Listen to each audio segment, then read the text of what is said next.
Did you know that 2 out of every 3 guys will experience some form of male pattern baldness by the time they're 35? No, Keeps. I have absolutely no idea. What are you talking about? Who would have known? I wish Keeps had been around when I was younger, because advancements in science meant that there are now treatments that can combat the symptoms of hair loss and help you keep the hair that you have. It's too late for me. My hair is not coming back, except around the sides, but you didn't have to be like me. You can stop your hair loss early thanks to Keeps. Keeps offers generic versions of the only 2 FDA-approved drugs for treating hair loss, so you may have tried them before, but never at a price this low. That's right, if you were thinking this is some sort of medicine, it's going to be incredibly expensive. Well, you couldn't be more wrong. Keeps starts at just $10 a month. So how does it work? Well, for one thing, there's no need to visit a doctor's office. Just schedule a quick online consult and boom! A little bit later, discreet package arrives and you can use it in the privacy of your own home. So if you're noticing that you're losing your hair, it's not going to fix itself, I promise you that. Do something about it for a limited time. Go to keeps.com/brainfood or click the link in the description below to receive 50% off your first order.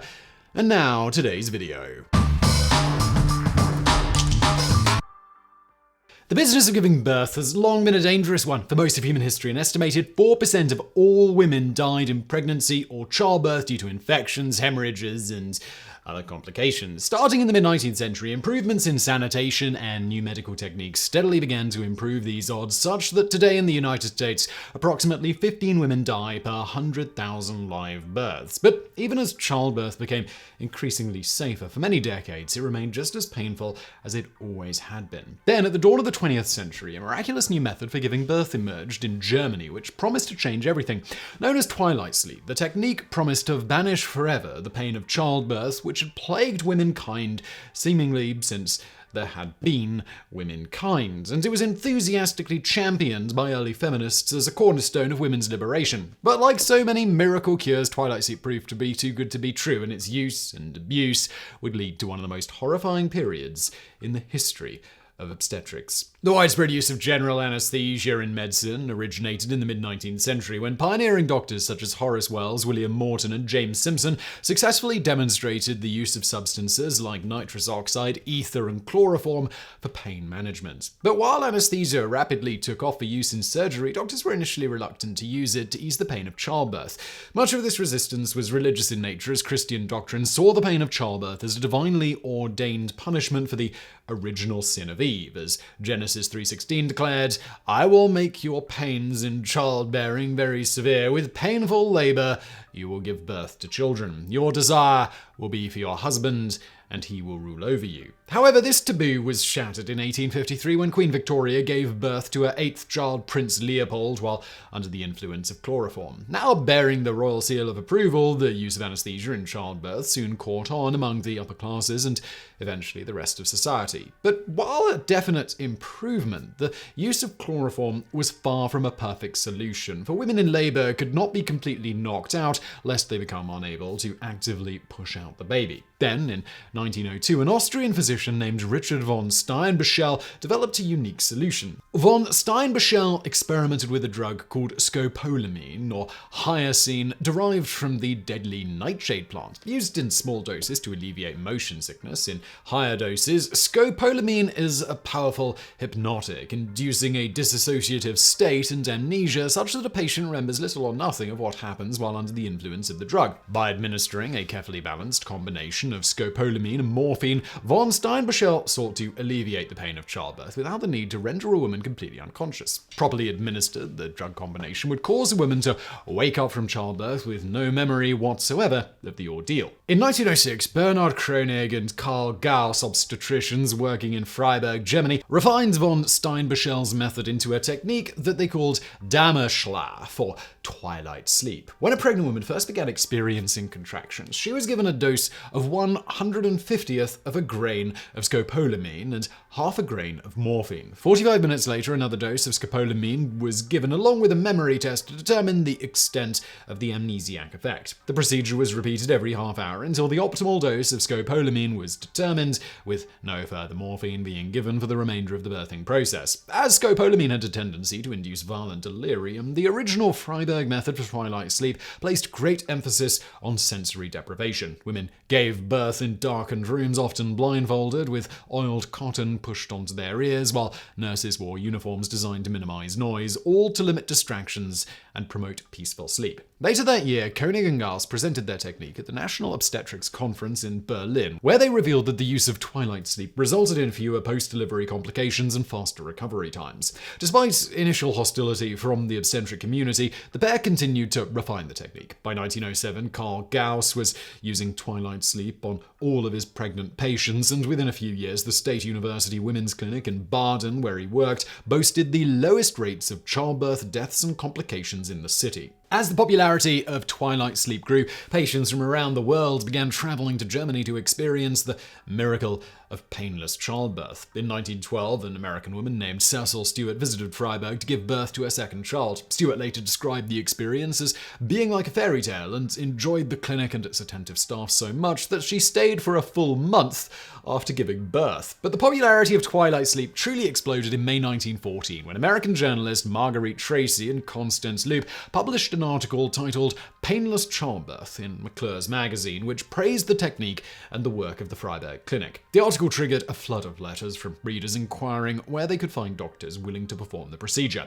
Later that year, the National Twilight Sleep Association, or NTSA, was formed to promote the technique in the United States. Led by C. Temple Emmett, a member of the wealthy Astor family and the first American to give birth at the Freiburg Clinic, the association launched a massive campaign to inform the American public of the benefits of twilight sleep and pressured doctors and hospitals to adopt the technique. The NTSA produced pamphlets, books, lectures, and even a film, one of the first medical documentaries ever made. Their materials were filled with glowing testimonials, including from one woman who declared, "I was so happy the night of my confinement would always be a night dropped out of my life." Before long, the crusade for twilight birth had taken on an almost evangelical fervor as first-wave feminists and suffragists began championing the technique as a new weapon in the fight for gender equality. According to these activists, twilight sleep freed women of the pain and danger traditionally forced upon them by the obligations of motherhood and allowed them to regain agency over their own bodies. NTSA member Mary Boyd, whose lectures on twilight sleep regularly drew crowds of over 300 women,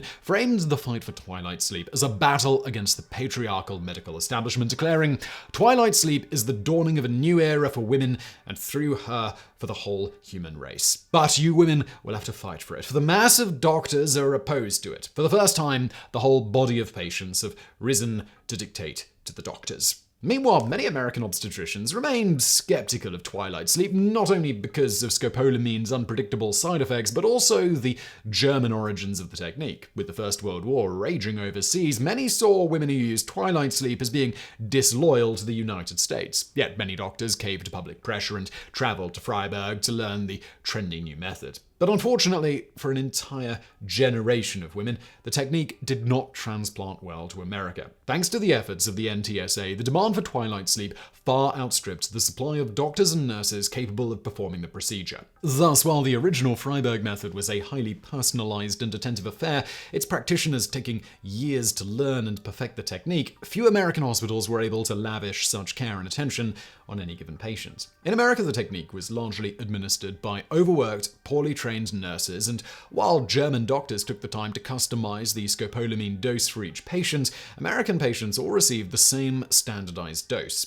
The results were horrifying. Under the influence of the drug cocktail, women often became delirious or even psychotic, forcing them to be confined in special padded delivery beds and tied down with leather straps or straitjackets to prevent them from thrashing about and injuring themselves. They would be left in this state for days until they gave birth, often wallowing in their own vomit and excrement. And while twilight sleep was billed as being painless, the small amount of morphine administered meant that most patients were still very much in pain, with one doctor explaining to the New York Times, "There is as much pain as in the ordinary childbirth. The only difference is that the patient does not remember having the sensation of pain." There were other problems as well. While the mothers were technically conscious throughout the ordeal, the confusion and delirium induced by the scopolamine prevented them from assisting in the birth process, resulting in most twilight sleep babies being delivered mechanically through the use of forceps. This, in turn, increased the risk of injury and other complications for both mother and child. The morphine could also cross the placental barrier, resulting in babies being born with depressed breathing, as described in this 1915 account by one Dr. Stella Lair. The baby was pinkish lavender in color and did not breathe for about 10 minutes. During that time, various methods of resuscitation were used. The baby was suspended by the feet and body vigorously slapped, then laid on a table and chest rhythmically pounded, then body immersed alternately in hot and cold water, and finally intratracheal catheterization was used. After witnessing this, I naturally concluded that the twilight sleep was to be used very conservatively, or better still, not at all. But perhaps the most alarming side effect was the very amnesia the entire technique was built on. As Dr. Henry Smith Williams wrote in 1914, she may seem to be conscious of the birth of her child and may give evidence of apparent suffering. Yet when a few moments later the child is brought in by the nurse from the neighboring room where it has been cared for and placed in the mother's arms, the patient does not recognize the child as her own or realize that she has yet been delivered. The effect could be bewildering and even traumatizing for the mother, as one Mrs. Sargent described in 1915. The next thing I knew, I was awake, and then I thought to myself, I wonder how long before I shall begin to have the baby. And while I was wondering, a nurse came in with a pillow, and on the pillow was a baby, and they said I had had it. Perhaps I had, but I certainly could never prove it in a courtroom. The sense of disconnection and alienation from the baby and the birthing process itself resulted in elevated rates of what is now termed postpartum depression amongst twilight sleep mothers. Yet, despite these myriad disturbing side effects, the popularity of twilight sleep would persist until August 1915, when Frances Carmody, a prominent advocate for the technique, died while giving birth to her third child. While Carmody's husband and doctor maintained that the death was due to a hemorrhage and unrelated twilight sleep, this event was enough to turn a large part of the public and the medical establishment against the technique, and its popularity quickly faded. Yet twilight sleep didn't go completely away. Well into the 1960s, it was rare for a woman to give birth without being placed under some kind of sedation. It was not until the 1970s and 80s that movements emerged promoting more natural births, and new techniques like epidurals, injecting painkillers directly into the spine, allowed for more localized pain control without the need for general anesthesia. But while twilight sleep is no longer used, its legacy is still with us. As late as the 1940s, only 1/3 of births took place in hospitals, with the vast majority of women still giving birth at home in the traditional manner. Twilight sleep, however, can only be administered in a controlled clinical environment, and its brief popularity was instrumental in triggering the mass shift towards hospital births. This was the final step in a nearly century-long process wherein childbirth was increasingly pathologized, stripped from the hands of midwives and pregnant women themselves, and placed under the control of largely male obstetricians. But while much work remains before women can fully reclaim the birthing process, we can at least be thankful that the experience no longer involves the terrifying combination of hypnotic drugs, straitjackets, and memories being wiped clean. So I really hope you found that video interesting. If you did, please do smash that like button below. Don't forget to subscribe, and thank you for watching.